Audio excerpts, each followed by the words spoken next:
huge patch notes just got leaked by the official Marvel Snap channel, so I guess we're allowed to talk about them. This is supposed to come out on the 9th, which is a week from today, and because these are leaked, it seems like they're not finalized, so things are subject to change.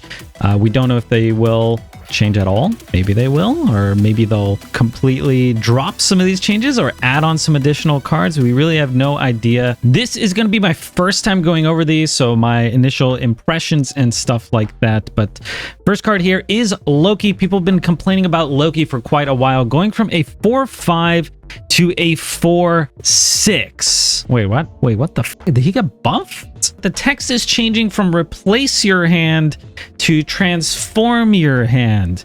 Other than that, I think it's about the same, aside from getting that 1 power. But I think if you go over what they've said here, they're pretty much they're hitting Collector. They're hitting Collector because he was the problem. Loki was not the problem. Looking at the stats, Collector was the issue. So yeah, for Collector, it's when a card enters your hand. So because that was happening with Loki, he ended up being a substantial threat, and now it won't be as much. And if you see here, they're also talking about how Collector will now be able to be adjusted, right? So long term, this will be good for Collector, and maybe we'll see a buff to Collector in the future. And maybe you don't even play it in Loki decks. I mean, I still think it's going to be decent, but also even at the end of Loki's life cycle, I feel like we were seeing less Collectors involved for a period of time, and then I think he came back into the meta. But this is a very interesting change. Very curious to see how this plays out. I'm personally quite happy to be seeing Loki take a bit of a hit here, at least in high ranks and Infinite. Seemed like all the top players were just playing Loki, and just getting beat by your own deck felt so bad. So happy to see this change. Let's jump into the next one. So the next one's going to be Miss Marvel. The old one was a 4/5 ongoing. Adjacent locations where your cards have unique costs have +5 power, and now it's still a 4/5, but the text has changed. Your adjacent locations with 2+ cards and no repeated cards have +5 power. So now you need to have more than 1 card in those lanes, right? Which is pretty good. I think Miss Marvel is still going to be quite strong, but this condition does make it a little bit harder to meet. I still kind of see her as a 4/15, a Doctor Doom that's kind of reduced by 2 energy. Still a very strong card, but maybe won't be a staple in all decks. She was being kind of thrown into everything, really. Even like not ongoing decks. It's just like you just shoved Miss Marvel in there because it's a 4/15. I think like 80% of my decks ended up running Miss Marvel. Like if you're even running a Ronin deck and you had a Mystique, you also run Miss Marvel in that. If you're running a Darkhawk deck, you also run Miss Marvel in that. Sometimes you're not even running anything that Mystique is going to hit, and you put in Miss Marvel. It was just too good to pass up. If you missed her on the battle pass, you're kind of just heavily punished by not having her.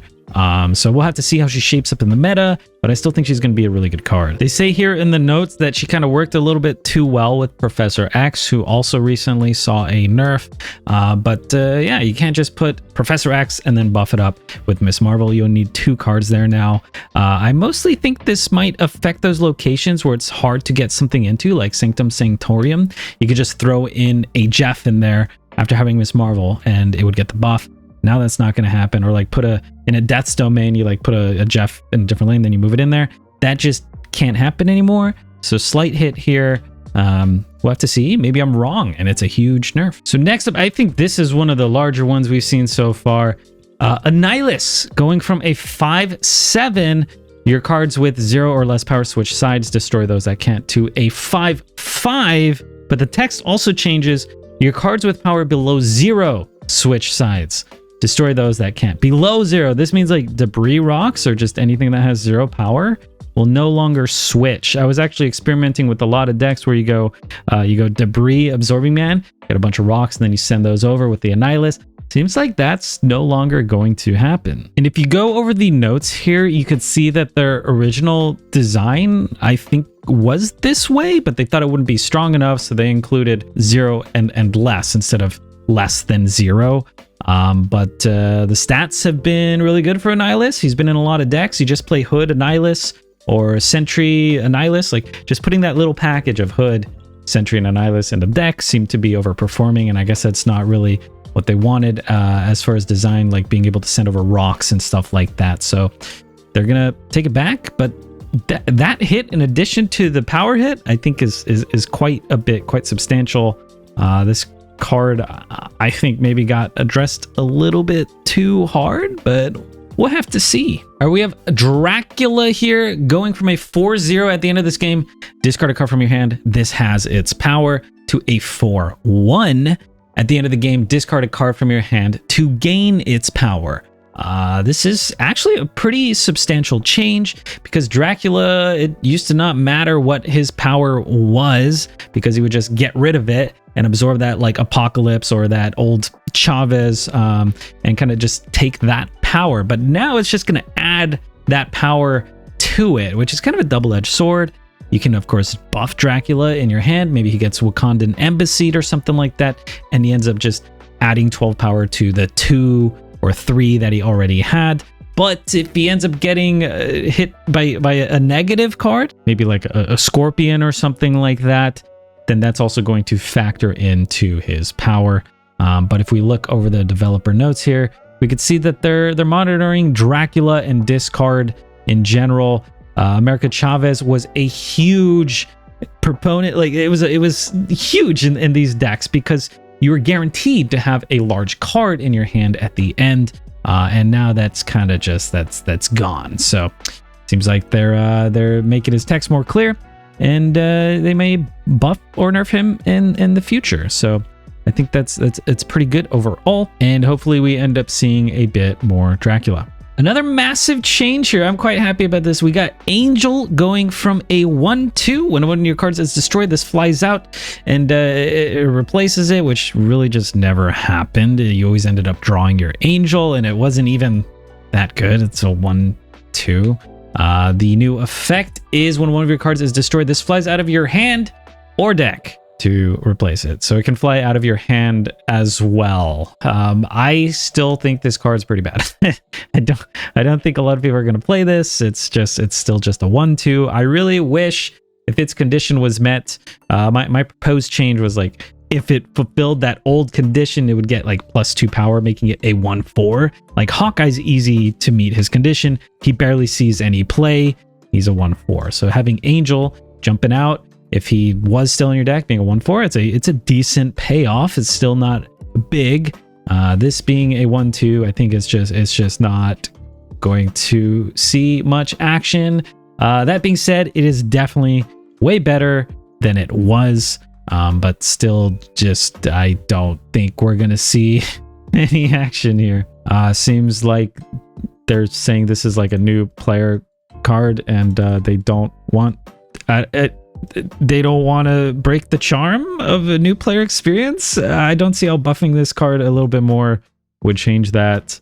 But I think nobody's gonna play this card. Could be wrong. Maybe I'm forgetting something or missing something. One of my favorite cards that just never sees play because it sucks. Quake getting a buff here. This is a huge change. I think before it was, if this is at the middle location, swap the positions of each location. It was completely random. I was always saying it'd be great if you knew what was gonna happen and your opponent kind of didn't. Like move all locations one to the right or something like that. Well, the new text is swap the positions of the 2 other locations, which I think makes this card way better. The one you play it on is not going to change. Also, it doesn't have to be played at the middle one.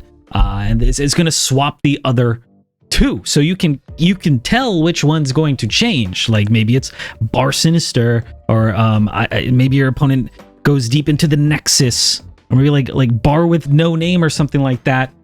You just end up switching those locations, and you know exactly where they're gonna go, but your opponent doesn't. So this could be a really exciting card. I'm very excited to mess with Quake. I don't know if this is gonna put it like as a top tier card, but I'm always looking for like location disruption in that 2 slot. I haven't been playing a lot of Scarlet Witch, so I'm excited to mess with Quake. Maybe I'm coping. Maybe the card still sucks, but just looking at it, I feel like it's pretty dang good. Here they say they expect it might be an interesting alternative to Scarlet Witch and a potent tech card against strategies relying on Storm or Legion. I don't think this is as big of a deal, but I mean, it's nice as well. But we saw how good Legion was, being a 5/7, just being slotted into random decks because his effect just caught your opponent off guard on like that final turn. Maybe like turning everything into a Necrotia when they've filled up all their slots or something like that. Quake I think is going to be in a similar vein. Yeah, very excited. Very excited for Quake. Another very cool one. We got Kingpin, another card that just saw no action, no play. He's a 3/4. When a card moves here on turn 6, destroy it. And he's getting changed to a 2/3 when an enemy card moves here. Afflict it with -2 power. Now there's a few things going on here. Going from a 3/4 to a 2/3 is huge. I think a 2/3 is so much better. We saw with Mobius, right? At a 3 cost, he saw so much less play than when he was a 2/3. Now this kind of just seems like a good card. Maybe you're seeing a lot of movement, or maybe you just end up playing this with stuff like Juggernaut, with Stegron, with Magneto. He's just going to be really nice card, I think. And he opens up a lot of avenues here. Afflicting the cards with -2 power, it could happen several times. I feel like it's probably just going to happen once, and while that's a little bit less good than killing your opponent's card, it can happen on all of the turns, right? So maybe with New York, you just throw him in New York and your opponent does not want to move the card there. So he comes quite a bit of tech, and really excited to mess around with this. I think he's turning into quite an interesting card. And yeah, as they say in the notes, maybe he was a little bit confusing to new players, but also he's a nice pair with Polaris or Spider-Man, as well as a Juggernaut, which yeah, I think this is going to be great. I'm actually going to jump ahead to, I saw a location change here because this kind of goes hand in hand, but Fisk Tower no longer destroys the card. Now it afflicts it with -4 power, which is great. Maybe you were, I don't know, playing Werewolf and you saw Fisk Tower. Now you can maybe not have it die, but -4 power is a lot. It's almost like maybe you would have preferred it die. And then the last change here is this Chavez change, which is it's just a text change to make things a little bit less confusing, I guess. Text is very important in card games. You don't want to confuse players. And maybe like the mechanics just aren't clear. The top card of your deck gets +2 power is now give the top card of your deck +2 power. I feel like this was pretty clear already, but it's good to have everything kind of uniform. But yeah, that pretty much seems to be it. Quite a big patch here. Hopefully we'll see quite a bit less Loki. Maybe a little bit less Miss Marvel. I know a lot of people were starting to complain about that card as well, and it was a bit too good. Maybe we'll see more Quake action, some Kingpin action. I'm more excited about buffs generally than nerfs. And do keep in mind that these are subject to change, right? They could totally get rid of some of these, or the effect can completely change. Maybe the stats get changed, or they could tack on a couple more. Who knows? I feel like this was done over vacation and then someone accidentally hit the go live button, and maybe they weren't ready to share these because they weren't done. But what do you guys think of this? Are you excited? Are there any other cards that you wish got changed? Maybe you're unhappy with some of these changes. Maybe you just got Loki and he got changed so much there's no refund, so you're furious. Yeah, just let me know in the comments, and yeah, hope you guys enjoy. Looking forward to this on Tuesday. Good luck on ladder and stay hydrated.